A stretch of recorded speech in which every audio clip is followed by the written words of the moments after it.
Thank you very much, James, Daniel, and the entire IPF fraternity. The guests who are here before me, as panelists, PS Muya, our former PS for the National Treasury, Dr. Muya, Andrew, Veronica and Ruth, and all the other participants. Good morning. Good morning. I am very pleased to have been invited to this very important event. I am really pleased because there are very few areas in Kenya you can get an organization planning for people just to canvass in regards to policy. And from where I sit, I think policy is much more important than many other things we talk about as politicians, because they end up having ramifications, and they end up having effects, and they end up shaping the livelihoods of the Kenyan people and also their welfare.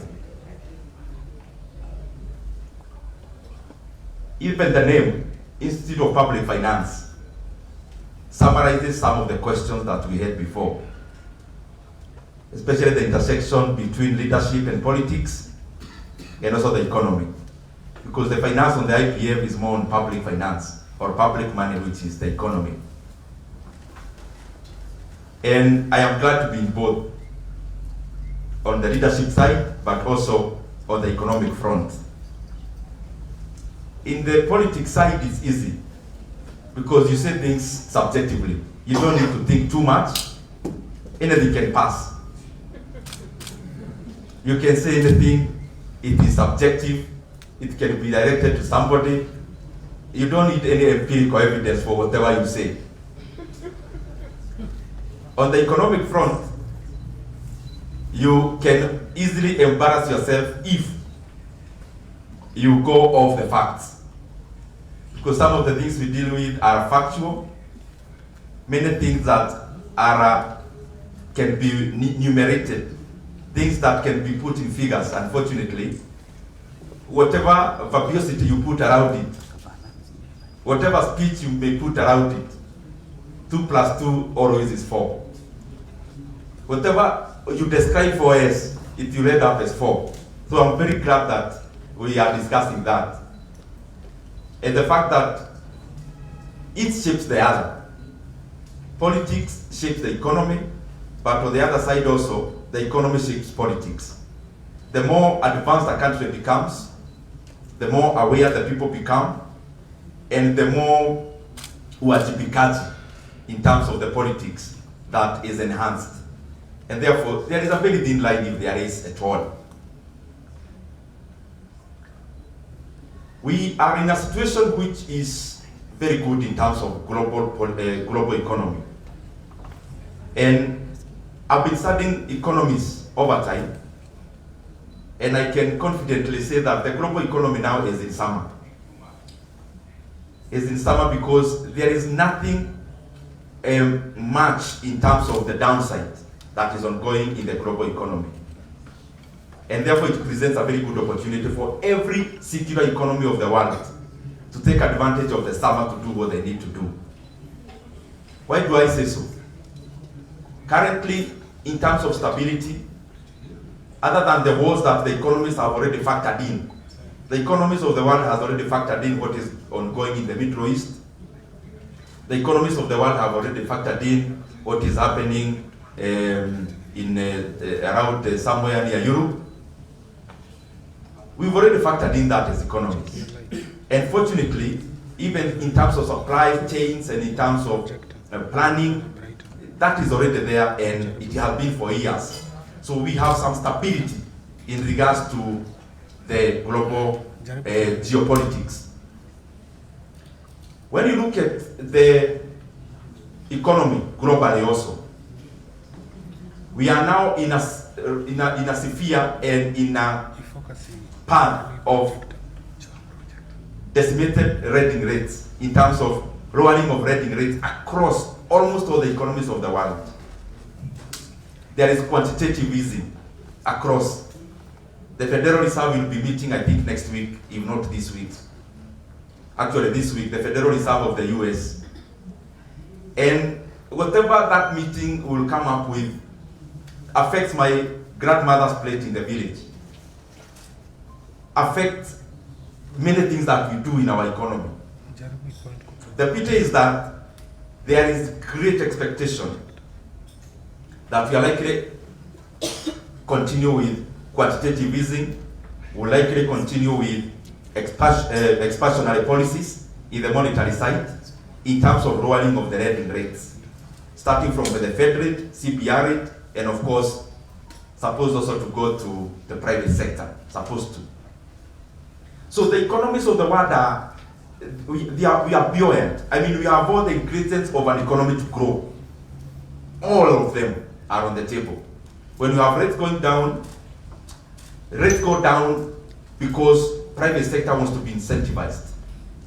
And all those are happening now. In Kenya, we have CPR rates going down. Across almost all the economies in Africa and all the other economies of the world, we have that happening. Expansionary policies are now, and especially on the monetary side. The question we need to ask ourselves as Kenyans, as we enjoy the summer in the economic sphere of the world, how is Kenya taking advantage of that? And just use the data. One, we have a CPR rate coming down. Every other meeting, if not sustaining the previous rate, we are climbing down. But who is benefiting from the lowering of the lending rates in Kenya? And when I talk about economics, I like referring to the government data, because the beauty is that we still have some institutions that give credible data, and especially the CPK and the Kenya National Bureau of Statistics. Now, we have a situation where Kenya is having expansionary monetary policy and lowering of lending rates. But who is benefiting? Because you have on one side lowering of rates, the same government data then shows that the private sector lending is actually going down, not growing. So in Kenya, monetary easing is purely a debt management tool. Purely. That the only parameter that is being eyed in terms of monetary easing and lowering of rates is basically paying less interest in the domestic debt, and therefore what is supposed to happen is not happening, because always rates should go down as a way of incentivizing private sector. But you have rates going down, but in the same breath and from the same source, then we have a report again on the other side showing that the lending to private sector in Kenya is actually shrinking. And therefore that is a very huge cause of alarm, because we must harness whatever is happening globally, because it doesn't last for too long. Second thing that we have to be aware of, so that we take advantage of what we have now. Economies are always cyclical. Right now, President Trump is almost forcing the Fed that they have to cut the rates. And they will almost, I'm sure they will succumb this week. Now, after that, how is the economy supposed to now behave after that? We have low rates.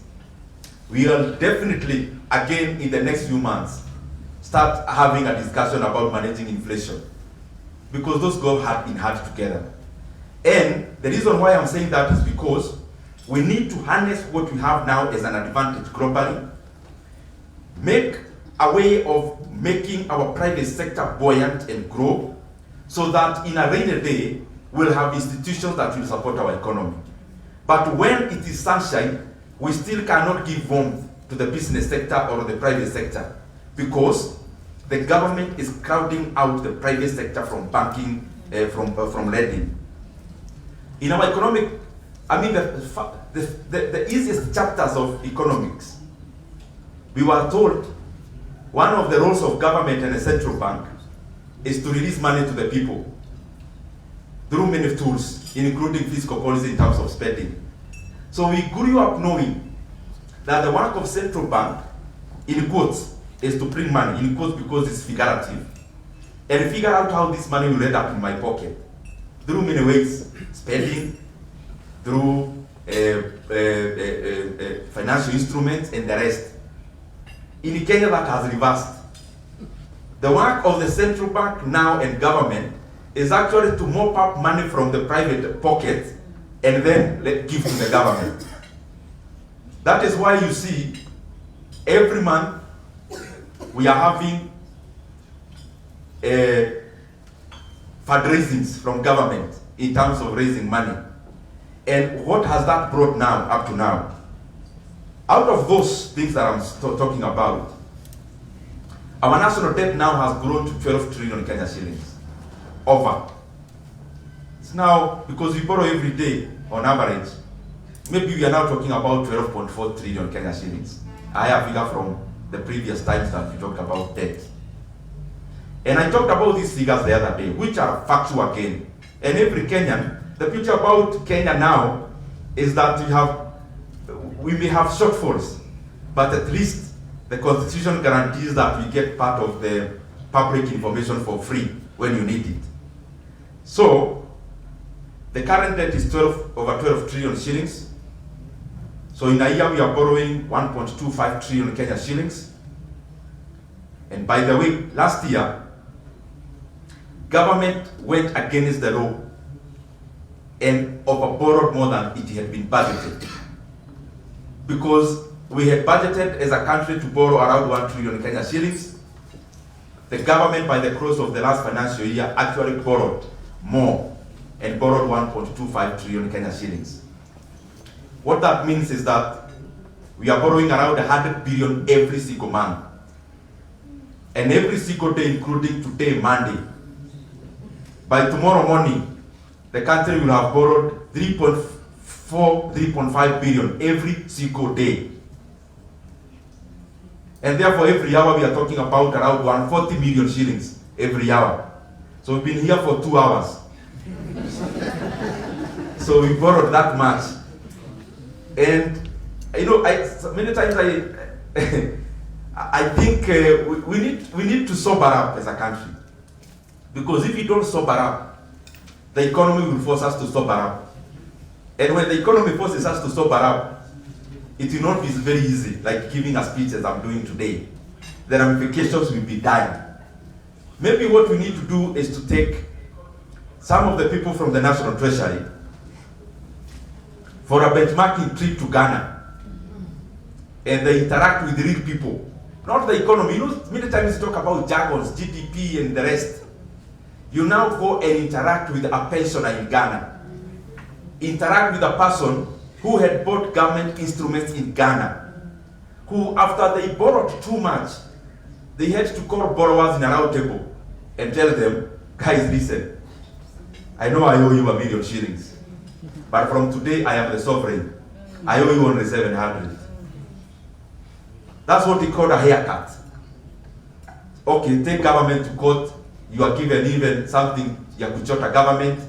Okay, where will you start? Getting a GK vehicle on the road, or where? You see, some of these things, they seem like superlatives, but they are real. The government tells you, you're a pensioner, I owe you this much. But from today, you are taking a haircut of 30%. Haircut means I'm cutting. Not postponing, cutting. Forget everything else, me, I owe you this. That is where Ghana ended. And when you hear us talking about debt, it is because if you reach there, it is catastrophic. And it will affect everyone. And it will affect all the facets of our economy. There is the other thing, so that I wind up with debt. And I'll be very brief today. PS was asked about something I've been talking about called securitization. And when you get a chance, you explain to us based on your experience. There are people who want to tell us securitization, you can treat it as something outside of the debt. You tell us whether that is possible. Because from where all of us sit, it's not possible. You can't have a shop. You are running a shop in Kakamega, a hardware shop. You take a debt from the local bank. You are supposed to service this debt using, of course, the proceeds from your hardware. Then you go to a different bank and say, please lend me money. Part of the things I sell is cement. So I want to securitize what I get from cement. It will come directly to you. That's what is called securitization. You've told a different bank, you already have borrowed money from bank A. And you are servicing that debt out of the profit from the entire profit from your hardware.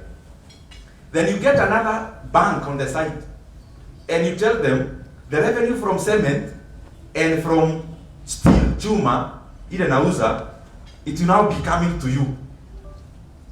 And then you want to tell us that is not supposed to affect this other debt.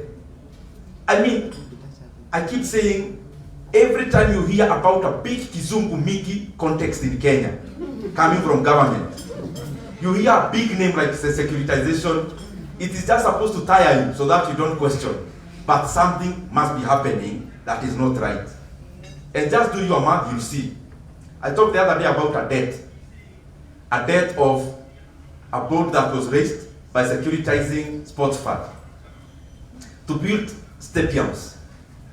Let me start here. Kenya has always built stadiums.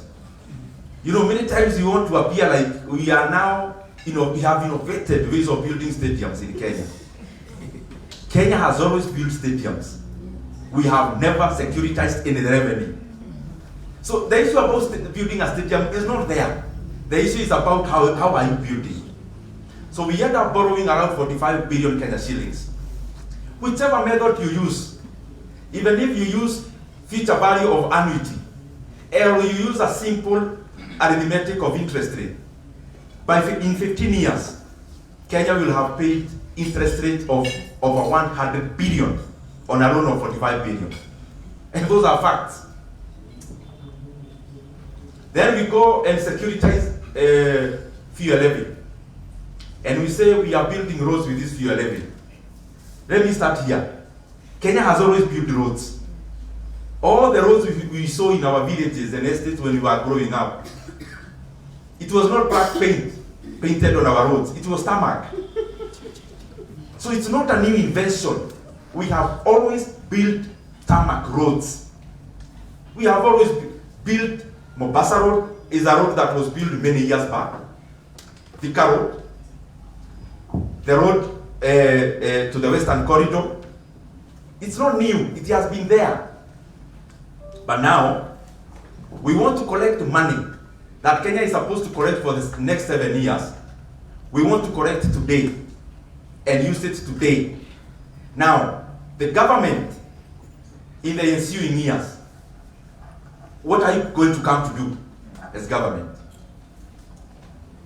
Many times, people are here politically, there is a way people want people to talk, for example, as politicians. But what is more important to talk as a Kenyan today than about the future of our country? We may talk about leading the country, but which country? First address that the country is there. So when the country is there and functioning, you can talk about the other things. And that is why I think these things are very important. So in a nutshell, this is what I'm trying to say. We are borrowing 1.25 trillion every year, 100 billion every month, 3.5 billion shillings every day, around 145 million every hour, but every road you see in Kenya ongoing is not part of that debt. That has a different debt called securitization of fuel levy. So let no one tell you, we are borrowing this to build roads. No, the debt for building roads is not even there. We are borrowing that money, but when you ask, you'll be told, can't you see we are building even Talanta Stadium? This is the point. The money for building Talanta Stadium is actually not there.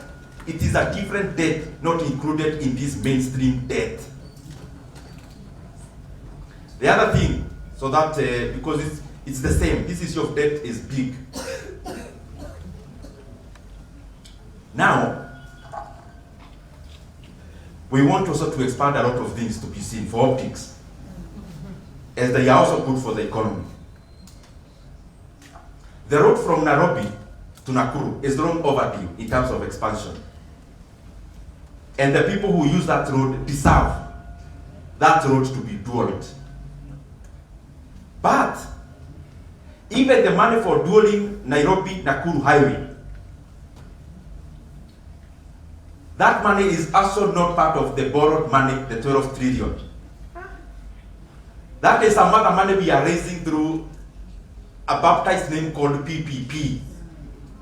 But that PPP is actually workers' money through NSSF. So NSSF is forced to invest workers' money on a commercial venture called a PPP to build a road from Nairobi to Nakuru. And they are told how to recover their money is to put toll stations, charge motorists, watapata pesa yao hapo. So even the expansion of that road is not part of the borrowed money. So what and again, the Talanta Stadium I talked about, because private sector is rational. A person in the private sector, when you tell them to invest money, it is me and you here. When I call you to invest in an instrument, you are likely to ask me questions. And because the government did need to answer many questions, that Talanta board I keep talking about, I request all of you to go and check who bought it. The number one investor in that board was again one of the banks I'll not name, which has attachments with government. And the number two was again NSSF. Number three was the superannuation fund, again money for workers. So if you are raising a board that is attractive, why are private sector not buying? That government money through another way, and especially workers' money, has to be the ones now to be put in that kind of radar. These things are important, and if they are good, then the speech today should not be an accusation. It should be just an opportunity for those who did it to come and inform Kenyans better. And many times I wonder, for example, on securitization of the fuel levy. You are a bank CEO, and you committed money for your shareholders, and lend, let's say 50 billion shillings on something called securitization. You have no sovereign guarantee. The 7 shillings on which the money is securitized was just a gazette notice from the minister. If another minister comes tomorrow and writes off the 7 bob, where will this bank, where will the bank recover the money from? If there is other people in terms of policy in Kenya, and they don't honor the debt, there's nowhere you can go. But of course the government did that knowingly because of the urgency of the money. Mabanks na wale wengine wamenunua boats, tutajipanga baadaye. As I go to the finish, the things I talked about, we are in summer, that we have rates coming down from last year, should give us a good opportunity to grow. But how are we growing as Kenya? The Kenyan GDP grew by 4.7%, the previous data that we have for 2024.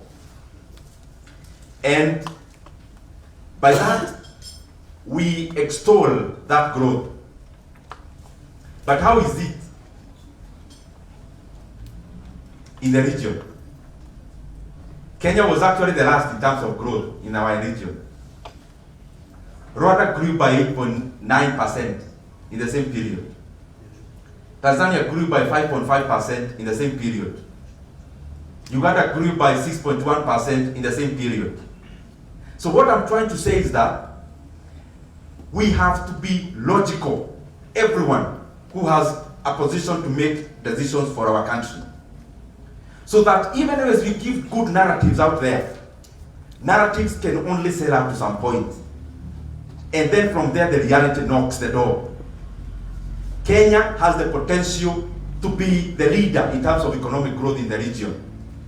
Currently, we are last in all our neighboring countries. I don't think that is something to celebrate. It is something to call us to wonder. Allow me, it's something I forgot, just 1 minute. I talked about Nakuru Mausamit Road, Nairobi Nakuru Road. I call it that way because it's more identifiable that way. That road is part of the road from Mombasa all the way to Malaba. It's part of it. It's a corridor road. Any person who would do just basic empirical analysis of that road, one thing is clear. NSSF, being the lead investor in that road, will never recover the money.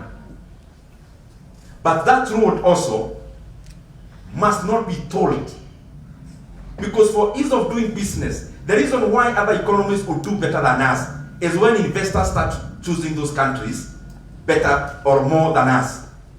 When you come and do any part of Mombasa, Maraba Road, basically what you are doing is to increase the cost of business, including for people like our neighboring country, Uganda, who have to import their commodities through us. So that road should be built, and should be built by the internally generated resources which are there. And therefore, the road from Nairobi to Nakuru should be dwelled, and the residents who use that road should not be made to pay toll on that road. Because we may think it's a commercial venture, but it will come and hurt our economy. Because if in our region the corridor roads are not tolled, you are basically telling people to look for options. And our country needs investors much more even than our neighbors, because our neighbors are growing faster than us. Let me talk about just one specific policy, then I'll be done. My sister asked about, okay, otoheni hii mambo mengi ya huku juu mingi. Now, conceptualize the economy to me. That's how I understand that question. Now, stop talking about all this expenditure, what, this, that. Can you put the economy in a manner that can be perceived easily? I'll just use only one policy instrument that we are doing as Kenya. And then I'll leave it to you to weigh whether it's good or bad. Housing levy in Kenya, I saw the other day that it even surpassed, and we ended up collecting 73 billion shillings on housing levy. I want to be consequential so that we see why it is important to keep on tracking policy instruments, and therefore to see whether they need amendments along the way. After we instituted the housing levy and we started housing projects in Kenya, I'm just using this as an example. So the government is collecting 73 billion, literally taking 73 billion off the pockets from the private sector and households. Now, what is the output? 1 year that is passed, I'm using the recent data that Kenya has is 2024, where even the housing levy surpassed its target. That's the year I'm talking about. Industry in Kenya, industry is viwanda, decelerated. From the previous year where we grew by over 2% based on the year-on-year, on 2024 compared to 2023, we decelerated to the growth of 1.5%. Second, when we are busy building houses through housing levy, as Kenya, through government, the cost, I'm using government data, not my data. Government released data from KNBS. The construction sector in Kenya, when Kenya was very busy, the busiest year in building housing, the housing program, the construction sector in Kenya shrank by 2%. Not grew, not even decelerated, it went down by 2% in 2024. The consumption of cement in Kenya, in that year we are building houses, the consumption of cement went down by 7.9%. the consumption of steel in Kenya went down. This is the other thing that can make you sometimes wonder. I have seen government officials, and they are saying the housing project has created 300,000 jobs. Others say 500,000 jobs. Others say this kind of jobs, and they say new. Now, the same government data shows us this. In the year 2024, the people employed in the construction sector shrank by negative 1.3%. And all the people employed in that sector is only 223,400, a less number than in the year 2022 when we never had the housing levy. Why am I talking about this? Many times, we may be beating drum on this side for celebration, but the economy cannot be cheated. What this is showing is that the money for the housing levy was more efficient for our economy when it was in the pockets of Kenyans. That Kenyans were building their houses more efficient than how government can build them. Are we getting that? Because the pictures we see on the timelines on Facebook and social media, advertisements of housing project, then should translate into data. But then we see photographs, but what this has done is to actually remove the people who are working in private-led housing projects. That is the sector we have now come in, as the government has come in, made it shrink, and then out of the inefficiency of government, the same sector leads the economy to lag. So I leave it to you to see. The housing levy, is it more efficient with government, or is it more efficient with the private sector? Or in your pocket to decide how to build your home and to decide how to use it? Because it shows when you had that money, the economy was growing faster. Very lastly,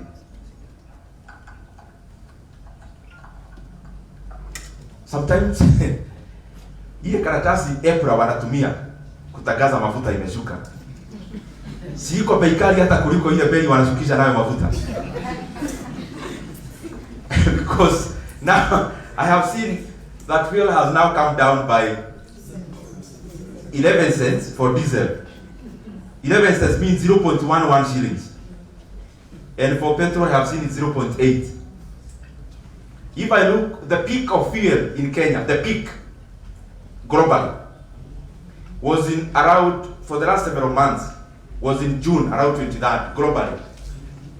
Per barrel, it was around $73. Now we are talking about $63. That is a decrease by 14% in global oil prices. Why is global oil prices decreasing by 14%? And in Kenya, it is decreasing by 11 cents. You know, I talked about this earlier, and I talked about a new levy that was introduced last year. And I saw all ministers come to defend it. Now, please come also defend this sense.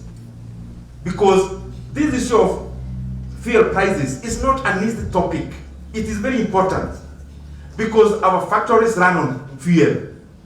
Our economy runs on fuel.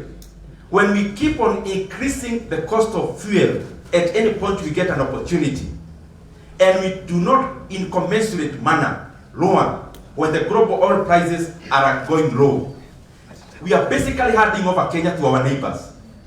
And we are basically handing over manufacturing to our neighbors.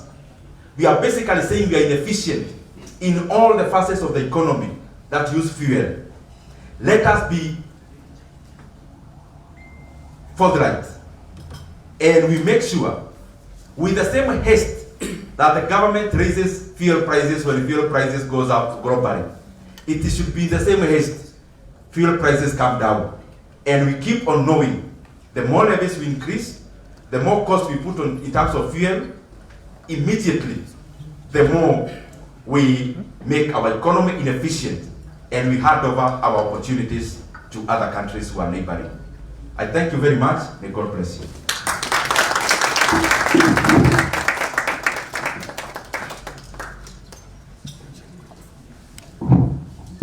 let's give a good round of applause to Honorable Ndindi. I want to invite any media or anyone in the plenary who has a question for him to ask it from here, because he will not be available for another side session. So any person from the media? All right. Okay. That's one. Yep. Any other?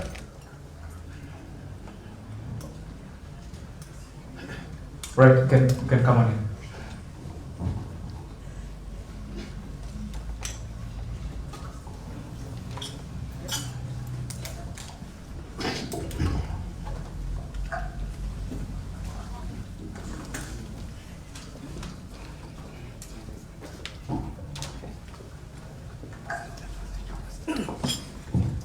Good morning, everyone. My name is Jimmy Mboko from Citizen TV. A quick question for Mheshimiwa, which is very simple. You served as the budget chair, and the question that I want to know is why the sudden clarity? Why is it that suddenly you were very clear on issues that you sat in a position that you could have addressed these issues? Thank you. Any more?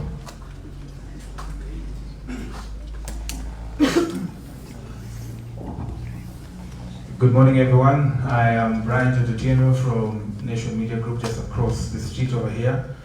My question to Honorable Nyoro is, you have come out, not necessarily perhaps in this forum, but previously to speak against the debt appetite that the government has, especially in the domestic market, and we understand that it's crowding out the private sector in its quest to access affordable credit. I mean, if you're a banker and you're getting an assured sum of say 16%, for example, for an infrastructure bond that is not necessarily taxable, then you would rather lend to the government, who is assured debtor, for example, compared to you and I, who run a very high risk. And you know the politics around risk-based lending in this city. But now the question I'm asking is, we have a budget to fund 4.2 trillion and there's a deficit. You don't want us to borrow. We need social services, of course, but there is also the need for, we're also trying to avoid austerity measures. What is your proposal of financing this deficit, this budget deficit, about, I think about 900 billion or so? Thank you. Any question? Okay. Last one. Habari za asubuhi. Naitwa Nyoro'S kutoka Jalango Radio. Mheshimiwa, tunaelewa kwamba kuna swala ambalo sasa hivi linaendelea na Kenya Pipeline Company, ambapo tunazungumzia kuna baadhi ya wale ambao wanataka kununua kampuni hii kwa manufaa yao wenyewe. Labda ndio uje pia utueleze mbeleni kwamba haya yamelipuka. Labda unaweza waeleza wa Kenya what's happening there, because tunaelewa kwamba utajiri ambao uko pale ni wa shilingi bilioni 500, lakini kuna tetesi kwamba yule ambaye anataka kununua ni shilingi bilioni 100. Waeleze wa Kenya. Asante. I'll answer this, but in case I don't answer sufficiently, I'm not in a hurry. We can do a rejoinder. Jimmy Pogo, thank you very much, because I get asked that question many times. Why are you speaking now? You've been somewhere there and there, and I am grateful you've given me that opportunity. One, let me talk about securitization first. The issue of securitization came on board in the year 2023. The first time it came anywhere in our meetings. And I want to make it very clear so that we have clarity on this issue. That meeting had all the decision makers around the finances of our country, including the CS National Treasury there, and including the PS, who is still there now.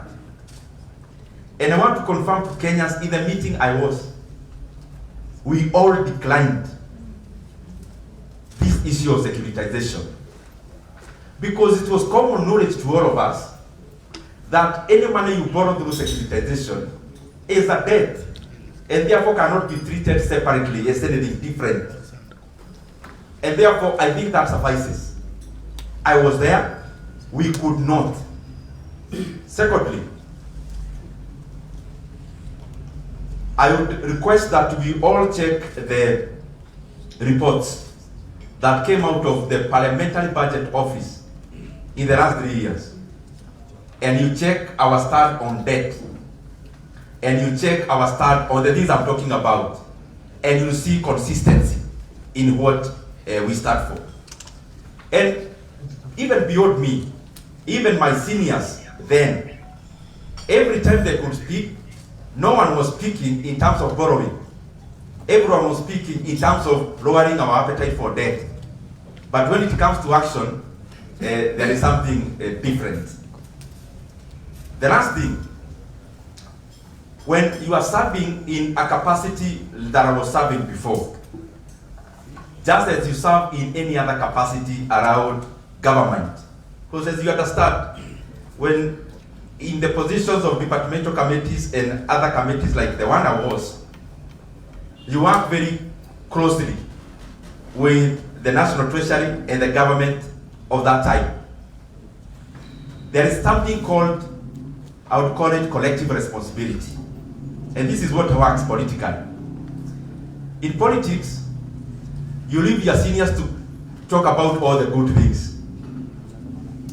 Because even me as an MP, my CDF chairman leaves me to say all the good things about the work you are doing. And then, do I need to explain further? I think you've got it. So, I want you to check all those, because many times I see people saying, hey, kwani wanaongea sahi? It's because of those reasons. Basically, collective responsibility then permitted, you have to let, I mean, you are not the head of government. You are just some chairman somewhere there. So, we had to do that time. And I'm glad, and I'm sure, Bogo, you are glad, that I've been there and I'm now here. Because at least now I can talk to you freely without having any issue of collective responsibility. And I am glad for this opportunity also, because it helps me to also inform Kenyans in an area I have been and I know. And I don't think it can get better than that. That it is the chef who is telling you about the menu and about the recipe. Bwana Otieno from Nation, I agree with you entirely. The government comes to the market, they borrow. This year they will likely borrow close to $1 trillion in the domestic market. Basically that is money that could have gone to this industry and the other to enhance their production. So that money is no longer available to them because the government has taken it. Because as a banker, bankers choose the low risk, high return. Now that is doing a lot of harm. Beyond crowding out, these are the issue of pending bills is hurting the same banks that are majorly buying the government instruments. Because if you look at the NPLs in our commercial banking sector, you realize they are climbing up. So banks being, one of their problems is being solved, yet a bigger one is being created on the side. Because you deny money to the private sector, the private sector denies you money as banks. Because if you give me money, for example, to build this hotel as a bank, and I build it up to the point of just furnishing, and I come to you and tell you, top up my loan, I furnish the hotel. And as the bank, you say, no, the government is here, they want money. You may default, the government can't. So you deny me money. You give this money to government.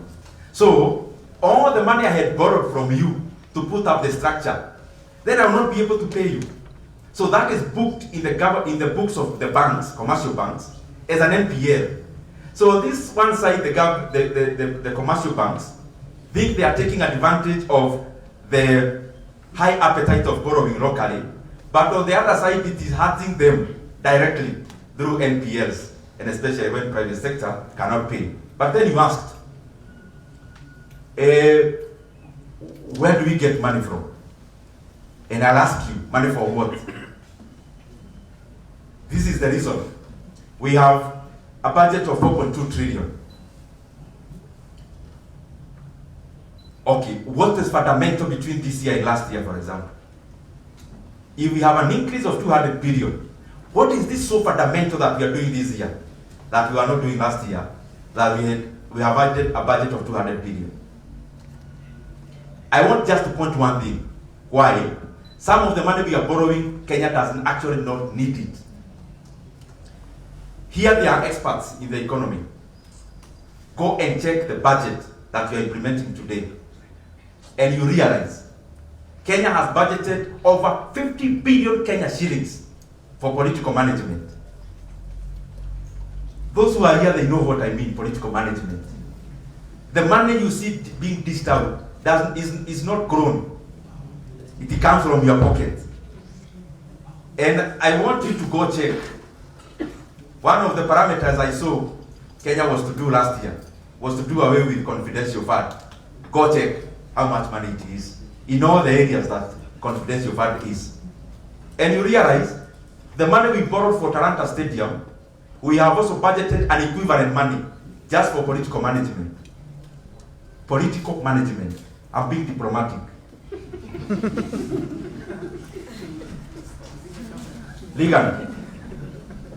Ligan talked about privatization of Kenya Pipeline. There is something I want to put into perspective without going into details. The former president of Zambia was the late Edgar Lungu. The current president is called Hakainde Hichilema. Both two gentlemen are products of privatization. The money they ended up having to be able to marshal a presidential bid, and both of them becoming presidents, they are products of privatization. One acted as a lawyer for many transactions. Go check who was a lawyer between the two. The other one used to work for the Big Four and ended up as a TA, transaction advisor. So privatizations are good when they are done without vested interest. When Kenya divests from any assets, it's good. But the problem with Kenya today is that there is a trust deficit. If you ask me, because I am glad to have had some experience in the capital markets. The stock market in Kenya may appear bullish now. Bullish because shares are going up. But companies are still grossly undervalued. Any bank that is listed in Kenya is worth less than a bank that is not listed, of equivalent profitability, of equivalent assets, of equivalent everything. Because the market is not very ripe to value companies upwards. Were it not for the trust deficit, the best route would have been to arrange for a strategic investor. Unfortunately, we may arrange for a strategic investor, and the person could be the one next to your table when you are discussing it. So privatization wholesomely is good, but we have to remove vested interest. And the best way to do it is this way. Whatever you value that company, it's okay. Value it even at 1 shilling. But sell all the companies to local individuals who are Kenyans. Then from there, you cut off all the brows of any mysterious person. When you say, yes, we are privatizing this company, but we have no money to allocate companies or foreigners. We have only money to allocate verifiable Kenyans as individual shareholders. And then you put a cap that you can only invest not more than 1 million shillings in this offering.